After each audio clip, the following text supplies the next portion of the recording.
헬로우 수험생 여러분 안녕하십니까, 수정쌤입니다.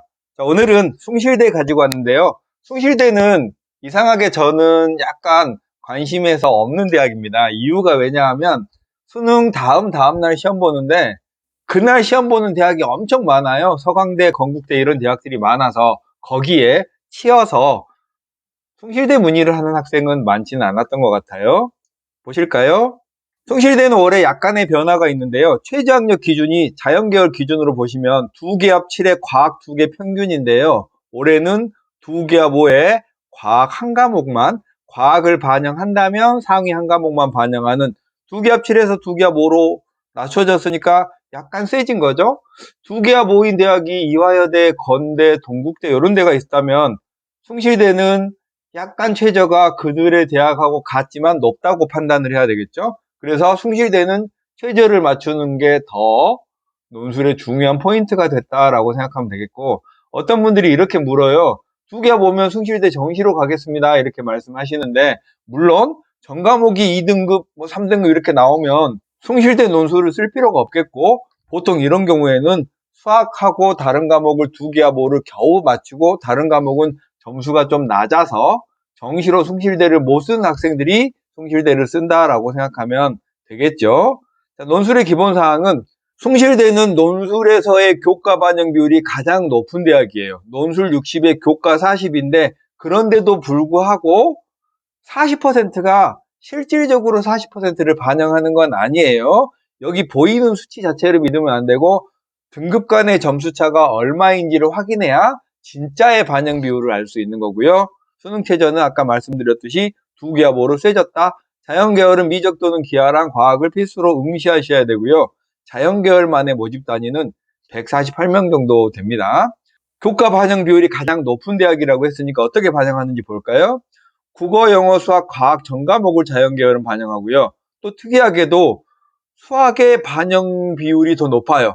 다른 대학들은 그냥 과목을 쭉 더해서 평균을 내는 거지만 얘는 국수 영과에서 국어 15, 수학 35, 영어 25, 과학 25에서 수학의 과목의 반영 비율이 또 높습니다. 반영 과목도 공통 과목하고 일반 선택 과목 반영을 하고요. 진로 선택 과목도 20% 반영을 하고 이수 단위까지 고려를 합니다. 이수 단위가 높은 과목을 더 많이 반영한다는 거죠. 그러니까 숭실대는 교과에 관해서 전부 다 반영한다라고 생각을 하면 되겠고요. 등급 환산 점수 보시면 1등급 4, 2등급 3.8, 3등급 3.6, 4등급 3.4인데 여기쯤이 합격자의 평균치예요.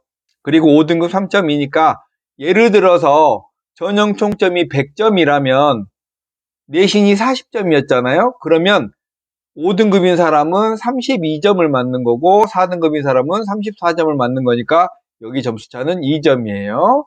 5등급과 4등급의 실질적인 전형 총점 100점에서의 점수차는 2점이니까 높진 않지만 다른 대학들에 비해서는 높은 거죠.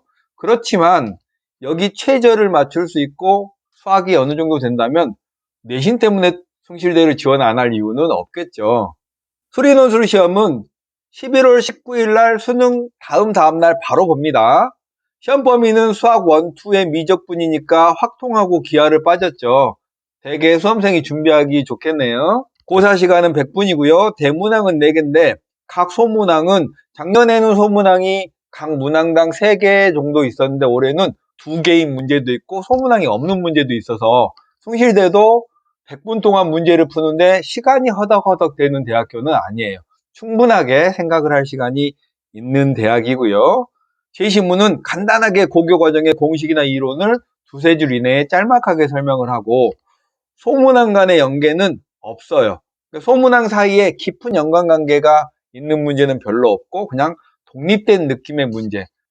보통 이런 걸 세트형 문항이라고 하죠. 작년과 달라진 점은 문제의 난도가 역시 조금 하락했다라고 했고요. 논술 성적의 결과를 보시면 논술 60점 만점으로 숭실대 홈페이지에 게시된 내용은 한 개 한 개 모집 단위에 대해서 게시를 한 게 아니라 시험 문제가 자연과학과 IT가 한 시험지, 공학이 또 한 시험지인데 시험 문제지 별로 점수를 공개했습니다. 여기 2023학년도 정원인데요. 정원은 모집 단위별로 많지 않고요. 숭실대의 네임밸류에 비해서는 경쟁률은 적당하게 많은 편입니다. 그리고 보시면 자연 1위 논술의 평균이 49.8입니다. 60점 만점에 49.8이면 100점으로 논술을 환산하면 대략 83점 정도가 평균인 거고요. 그러면 합격 컷은 추정해 볼 때 70점 정도 됩니다. 숭실대 논술 4문제에 70점 정도를 맞춰야 되니까 3문제 가량을 깔끔하게 풀어야 된다는 뜻이겠고요. 내신 평균은 3.6이니까 역시 내신 컷도 5점대 초반이 될 걸로 예상되고요. 자연 1보다는 자연 2가 공학계열 시험지인데요. 공학계열이 2021학년도의 결과도 공학계열의 합격자의 평균 점수가 좀 낮아요. 물론 두 그룹 간에는 시험 문제가 다르지만 제가 문제를 판단해 봤을 때 문제의 수준이 다르지는 않아요. 60점 만점에 40점이면 100점 만점으로 환산하면 66점 정도 되는 거거든요. 역시 여기도 세 문제 조금 못 미치게 깔끔하게 답을 쓰면 된다라는 거고요. 다음 장에서 어떤 문제가 어느 정도 난도로 출제됐는지를 확인하면서 얘기 이어가겠습니다. 숭실대 수리논술 기출문제 심층 분석하겠습니다. 그리고 저는 다음에는 아주대, 그리고 인하대, 그리고 가톨릭대 2순으로 진행을 하겠습니다. 예고를 좀 해드리는 게 좋겠군요. 2021학년도는 자연 IT하고 공대의 시험지가 역시 2개 있었고요. 제가 여기 표상에 적어 놓은 것들은 굵직굵직한 큰 설명을 한 게 아니라 문제 안에서 디테일하게 계산되어져야 될 것들을 적어봤어요. 거리와 적분, 함수 방정식, 여기는 이 단어는 여러분 잘 모르시죠? 치환적분과 대칭성을 이용한 문제, 도형에 활용된 극한계산, 이런 것들이 세세하게 디테일한 계산이라는 거고요. 보면은 수학2와 미적분에 중점적으로 문제들이 포진해 있죠.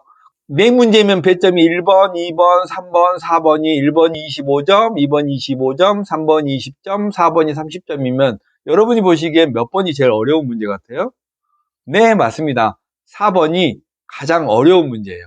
1번, 2번, 3번은 완전 쉬운 문제는 아니지만 이런 수투나 미적분 단원에 대해서 쓸 것도 많지 않아요. 개념만 확실히 안다면 두세 줄 이내에 간단한 답변으로 채워지는 문제들인데 4번은 여기가 변별력을 주기 위해서 문항이 상당히 고차원적이고 서울 가게 되는 완벽하게 수능형 문제들로 이제는 꽉 채웠다고 했는데 숭실대는 아직도 보통 기존의 다른 대학이나 아니면 이전의 논술 문제처럼 논술의 형식을 띠고 있고 그 논술의 형식이 가장 강한 문제가 4번이에요.